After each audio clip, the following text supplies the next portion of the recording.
Hey there, race fans. It's race day, top 5 with me, Frank 5.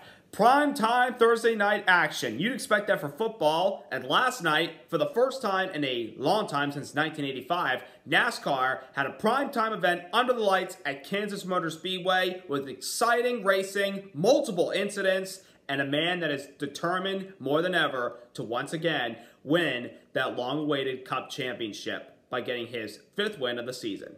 Number 1, Denny Hamlin, as mentioned, captured his 5th win of the season, winning last night's Superstart Batteries 400. I believe that's what it's called.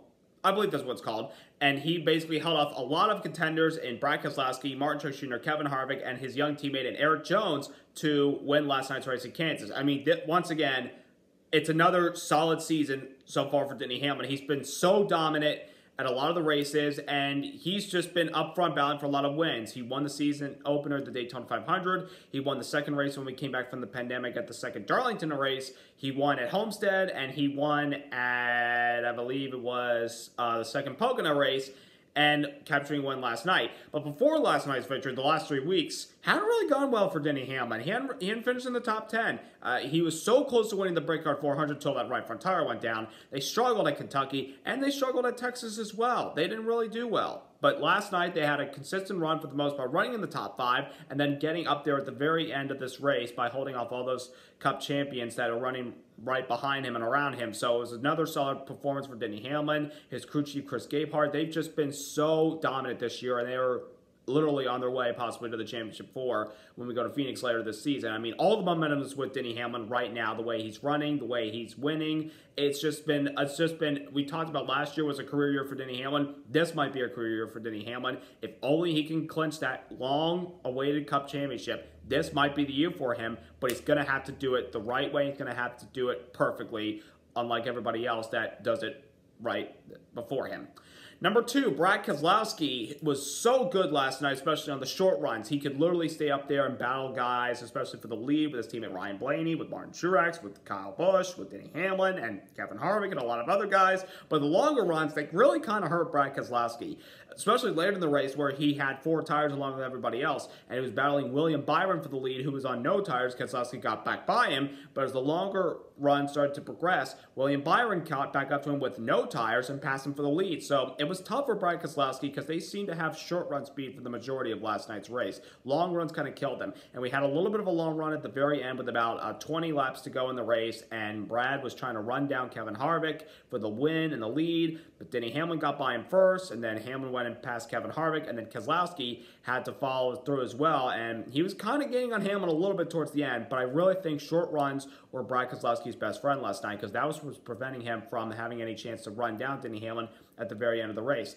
But Brad Keselowski still having a really good season, especially considering he's in a contract season. We don't know if he's going to be back with Penske. A contract offer has not been presented to him yet. Hopefully it will, because I still think Brad Keselowski is committed to be a Penske guy for the rest of his career, because where would he go next? Possibly Hendrick Motorsports, maybe to replace Jimmy Johnson. We shall see. It's only a matter of time until Brad Keselowski decides he's going to be staying with Penske or he's going to be in another team for 2021. We shall see. We shall soon see. Number 3, Kyle Busch finally picked up a playoff point last night. I can't believe I'm saying this. Through the first 18 races of the season, Kyle Busch, 0 playoff points, a big fat goose egg. Last night, he won stage 1 and looked really strong for the most part. It looked like he was going to finally break through and get that first win of the season to get his season turned around, especially with the rest of the season not having any more practice or qualifying because of what's going on in the entire world right now. But late in the race, a caution right before the last caution, one of the last cautions of the night, Kyle Busch hit the wall off of turn number 4, and that turn 4 and cut down the right front tire, and ultimately that put him a lap down. He took the wave run, got his lap back, and only rebounded to 11th. I mean, he got the playoff point, but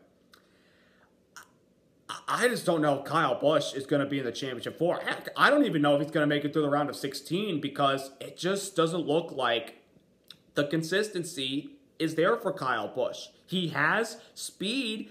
Some races might be race-winning speed. Other races, it's top 5, top 10 speed.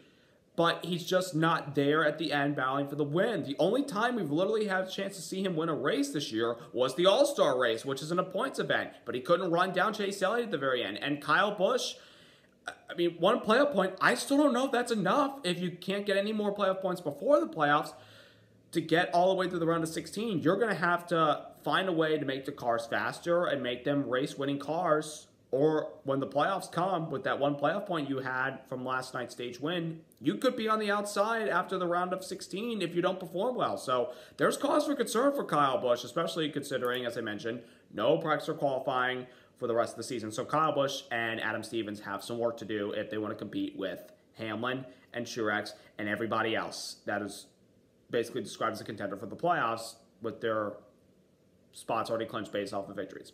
Number 4, the craziness, chaos. We had a lot of it last night. The restarts, there's so much fun here at Kansas. And we saw it last year in this night race. It was just unbelievable racing. We saw a lot of 3 wide, a lot of passing, especially on the restarts. They were literally all bunched together. They were 3 wide, 3 rows deep on the restarts. And sometimes you're thinking, how in the world are these guys not crashing? Well, 2 times they did happen, and there was 2 major wrecks. The first one was Joey Logano running around the top 5, going into turn number 1 and off of turn 2. Appeared like maybe a tire went down to the left front. He went straight up into the wall, collected his corporate teammate, Matthew Benedetto, and Jimmy Johnson, and I'll get to that in a moment. And Benedetto took a really hard hit, and he's had some speed the last few weeks, but the results really haven't been there, and he's on the cusp of missing the playoffs because he does have points above the cut line, but as mentioned, you know, losing a lot of points with bad finishes doesn't help your situation whatsoever.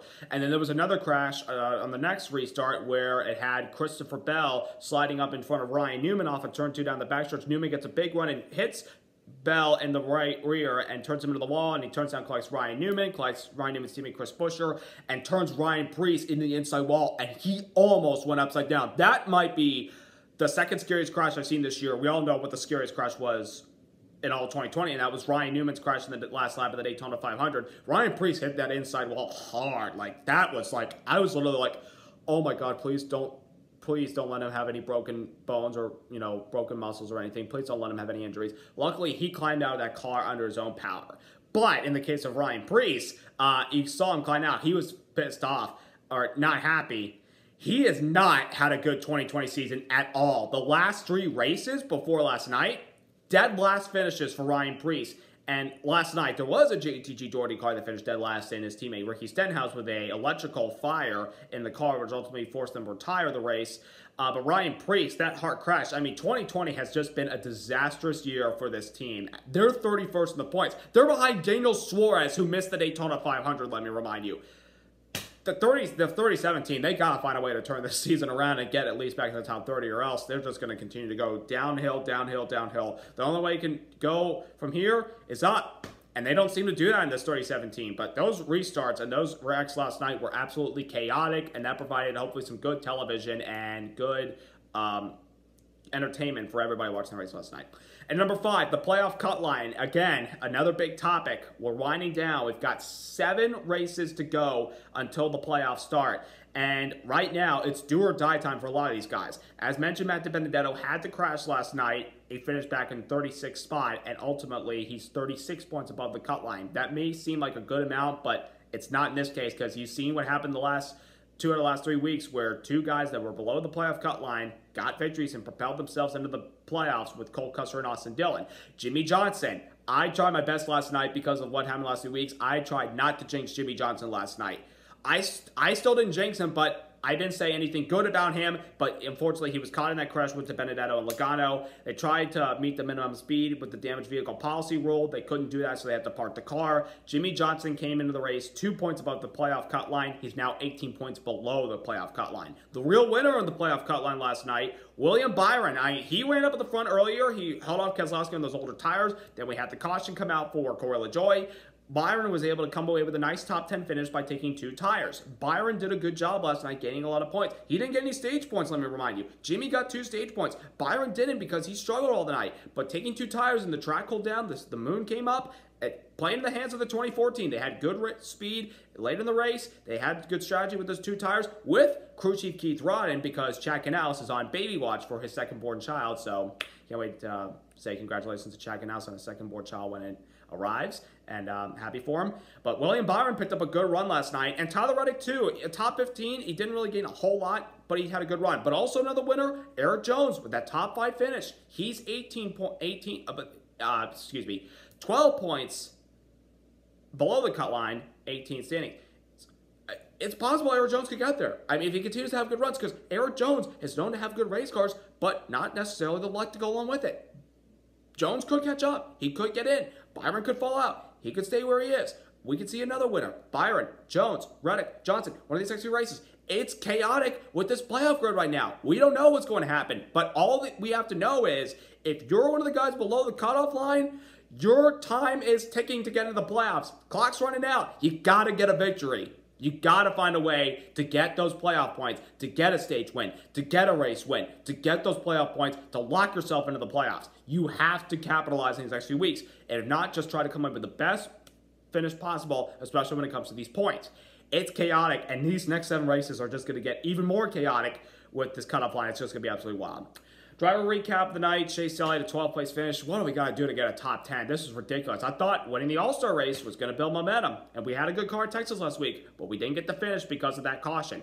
We struggled a little bit last night, I will admit. Then we took 2 tires, got up in the top 5 right up there for quite a while. Then we slipped back in 12th. We got to find our speed again like we had earlier this year because I think the Hendrick cars have lost their speed and they've got to find it. Luckily, we get a little bit of an off week. We don't go racing again until August 2nd in New Hampshire, so hopefully they'll give time for Chase Elliott and the Hendrick crew and some of the other Chevys that we see in the front this year like Kurt Busch and Tyler Reddick and Austin Dillon, even though he won last week.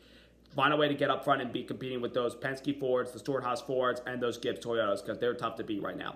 So we get a little bit of a week off, and then we'll be racing in August 2nd in New Hampshire, the Magic Mile, and the hot summer sun in New Hampshire. We'll see what happens there. We'll see if Kevin Harvick can repeat his win from last year over Denny Hamlin. Those two are clearly the best cars right now. Or will we see a new winner like Kyle Busch, or even Eric Almirola, who had another top 10 run last night. He's just been so consistent. That first win of the season is coming for him. We shall see what happens. So subscribe, like, congrats to Denny Hamlin. He's on a roll right now. Can anybody stop him? We shall see. But until then, have a good week.